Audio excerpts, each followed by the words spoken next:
Senator Booker. Thank you very much. Judge, after me, only 5 to go.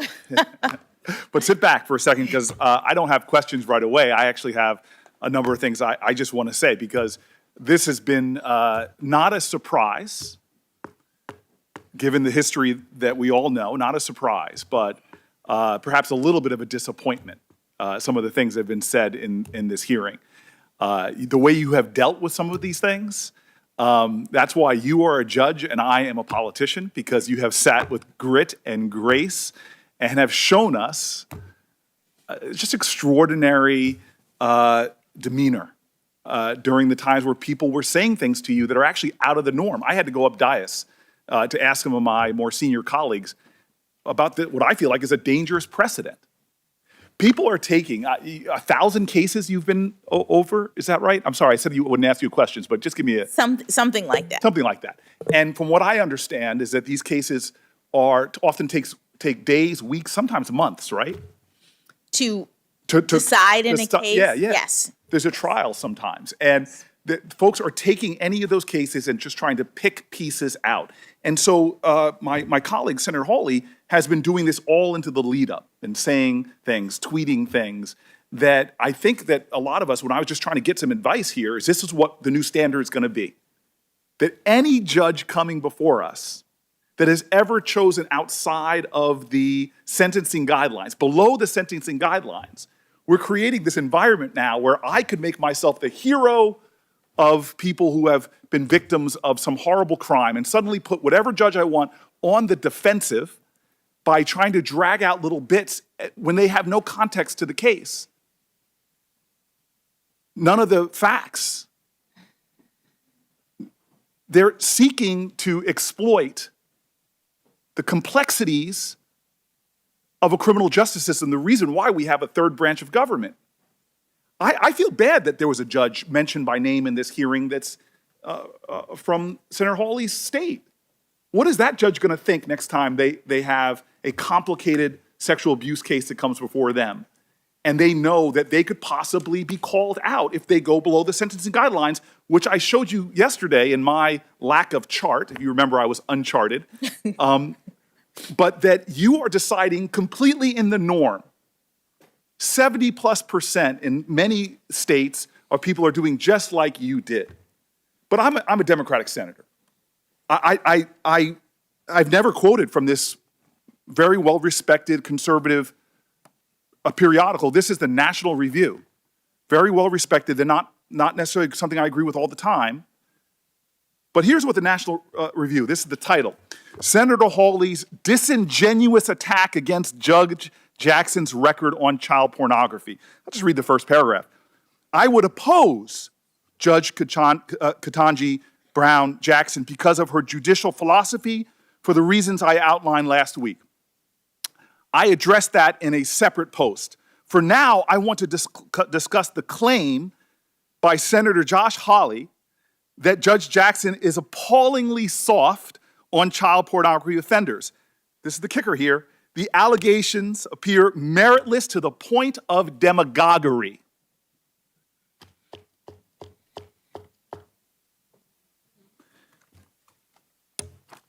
I got letters from leaders of victims' rights groups, survivors of assault, all saying sort of the same thing with the National Review. Feel proud about yourself. You brought together right and left in this calling out of people that will sit up here and try to pull out from cases and try to put themselves in a position where they're the defenders of our children. To a person who has children, to a person whose family goes out in streets and defends children. I mean, this is a new low. And what's especially surprising about this is it didn't happen last year. You were put on a court that I'm told is considered like the second most powerful court in our land. And you were passed with bipartisan support. Nobody brought it up then. Did they not do their homework? Were they lax? Did they make a mistake? I wonder, as they ask you the question, do you regret? I wonder if they regret that they didn't bring that out. No. Why? Because it was an allegation that is meritless to the point of demagoguery. You are, I don't mean this in any way, because if anybody called me average, I would be upset, but you are a mainstream judge. Your sentencing, I've looked at the data, falls in the mainstream on everything from child sexual assault to all the other issues that people are trying to bring up. Some of these things that are being cast at you, that you called George Bush a war criminal, come on, that is painful. Especially because, as you said, the brief change, these are names that you have to put in. And we're talking about a real issue that goes to the core of our values, torture. Barack Obama was named once Bush left office. There is an absurdity to this that is, it is almost comical if it was not so dangerous.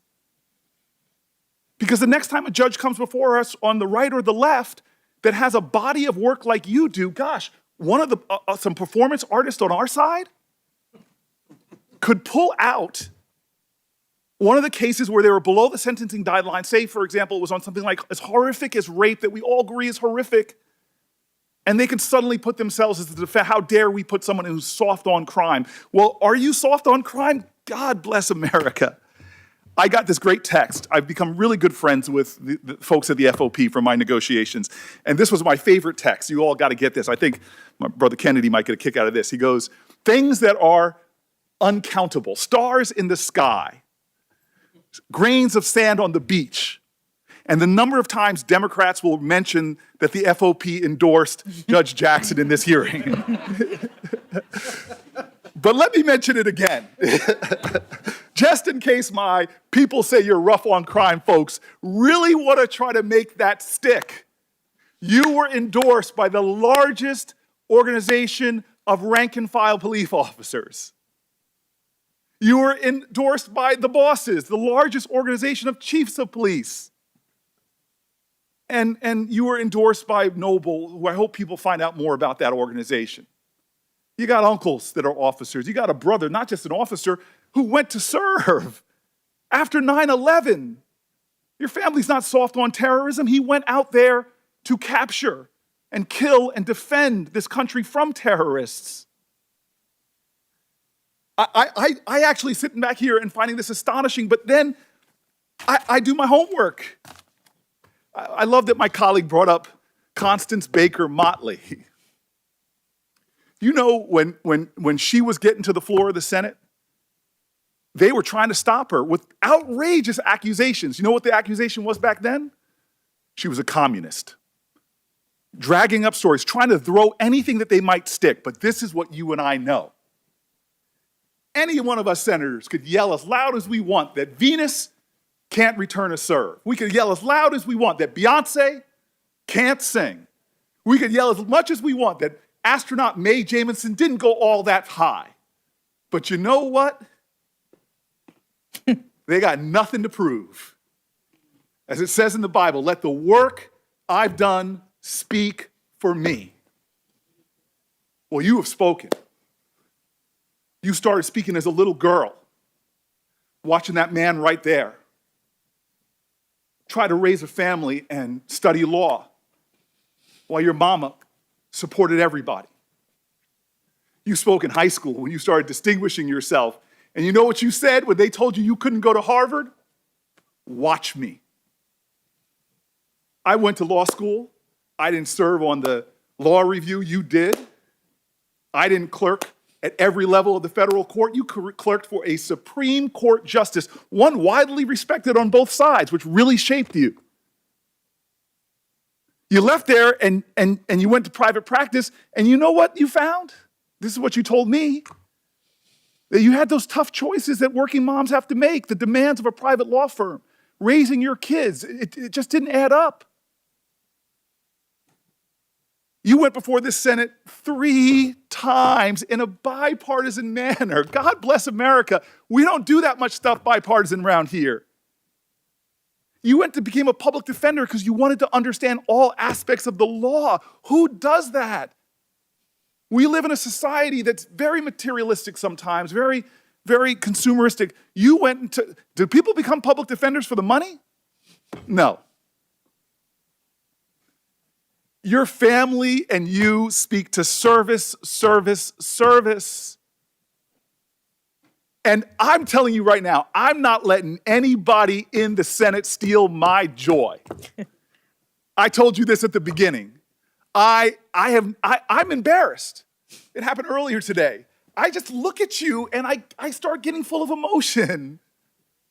I'm jogging this morning, and I'm at the end of the block I live on, and I get terrified because I put my music on loud when I'm jogging, trying to block out the noise of the heart attack I'm having. And this woman comes up on me, practically tackles me, an African-American woman. And the look on her eyes, she just wanted to touch me because I'm sitting so close to you and tell me what it meant to her to watch you sitting where you're sitting.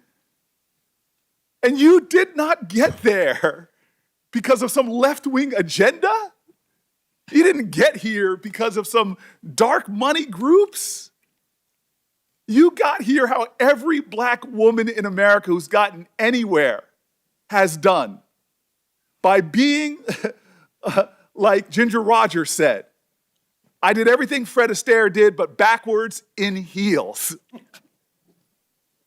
And so I'm just sitting here saying, nobody's stealing my joy. Nobody's gonna make me angry, especially not people that are called in a conservative magazine demagogic for what they're bringing up that just doesn't hold water. I'm not gonna let my joy be stolen because I know you and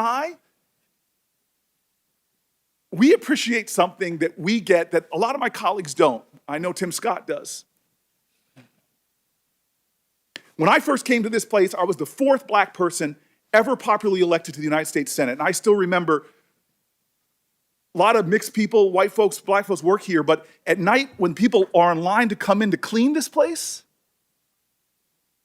the percentage of minorities shift a lot. And so I'm walking here, first week I'm here, and somebody who's been here for decades doing the urgent work of the Senate, but it's the unglamorous work that goes on no matter who's in offices. The guy comes up to me, all he wants to say, I can tell, is, I'm so happy you're here. But he comes up and he can't get the words out, and this man, my elder, starts crying. And I just hugged him, and he just kept telling me, it is so good to see you here. It's so good to see you here. Thank you, thank you, thank you. I love my brother Tim Scott. We can write a dissertation on our disagreements. He gave the best speech on race. I wish I could have given good of a speech. But talking to the challenges and indignities that are still faced. And you're here.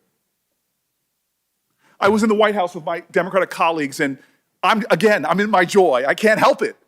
and the president's asking our advice, who should we nominate and whatever. And I look at Kamala and we have a knowing glance, which we've had for years when she and I used to sit on this end of this committee at times.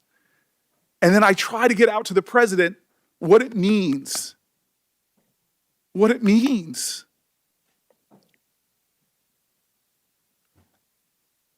And I want to tell you, when I look at you, this is why I get emotional. I'm sorry, you're a person that is so much more than your race and gender. You're a Christian, you're a mom, you're an intellect, you love books, but for me, I'm sorry, it's hard for me not to look at you and not see my mom, not to see my cousins, one of them who had to come here and sit behind you. She had to have your back. I see my ancestors and yours. Nobody's gonna steal the joy of that woman in the street or the calls that I'm getting or the texts. Nobody's gonna steal that joy. You have earned this spot. You are worthy. You are a great American. Your hero is Constance Baker Motley. Mine, she has sat on my desk for my offices that I've held. She's my icon of America. Her name is Harriet Tubman.